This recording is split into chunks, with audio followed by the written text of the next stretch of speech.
రాష్ట్రానికి వెన్నుపోటు పొడుస్తూనే ఉందో అదే బీజేపీ పార్టీకి పొత్తు పెట్టుకున్నాడు చంద్రబాబు గారు.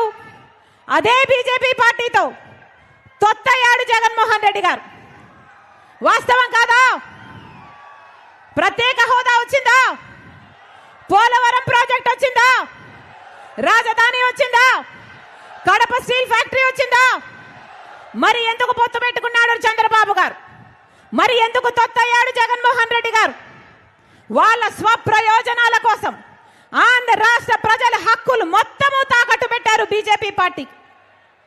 అందుకే చెప్తున్నాం, ఈసారి బుద్ధి చెప్పాల్సిన సమయం వచ్చింది. అంతేకాదు, జగన్మోహన్ రెడ్డి గారు ముఖ్యమంత్రిగా 5 సంవత్సరాలుగా ఉన్నారు. మరి 5 సంవత్సరాలలో ఇచ్చిన ఒక్క వాగ్దానమైన నిలబెట్టుకున్నాడా జగన్మోహన్ రెడ్డి గారు? బీజేపీ పార్టీ మెడలు వంచి ప్రత్యేక హోదా తెస్తానన్నాడు జగన్మోహన్ రెడ్డి గారు. వచ్చిందా అన్నా? వచ్చిందా?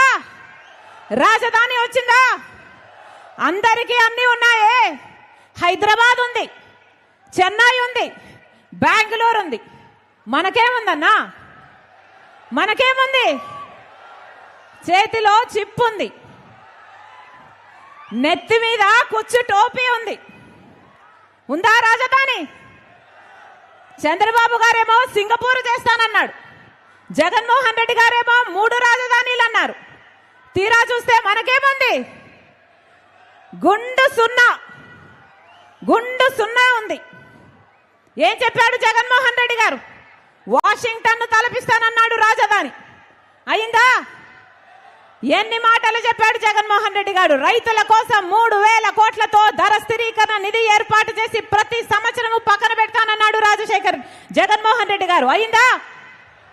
4000 కోట్లతో పంట నష్టపోతే పంట నష్టపరిహారానికి ప్రతి సంవత్సరము పక్కన పెడతానన్నాడు జగన్మోహన్ రెడ్డి గారు. పెట్టాడా?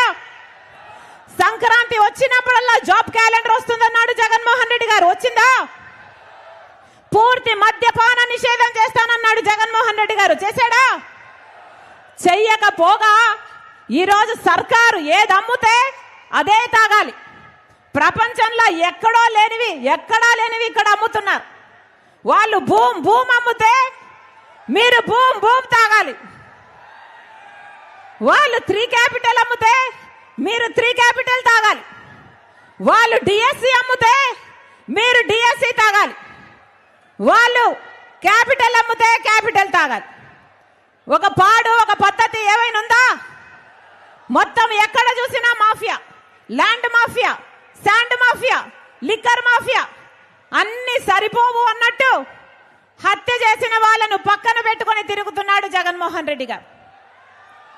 సొంత చిన్నానను గొడ్డలితో 7 సార్లు హత్య చేసి నరికి చంపించారు అని సిబిఐ ఆరోపిస్తున్నారు.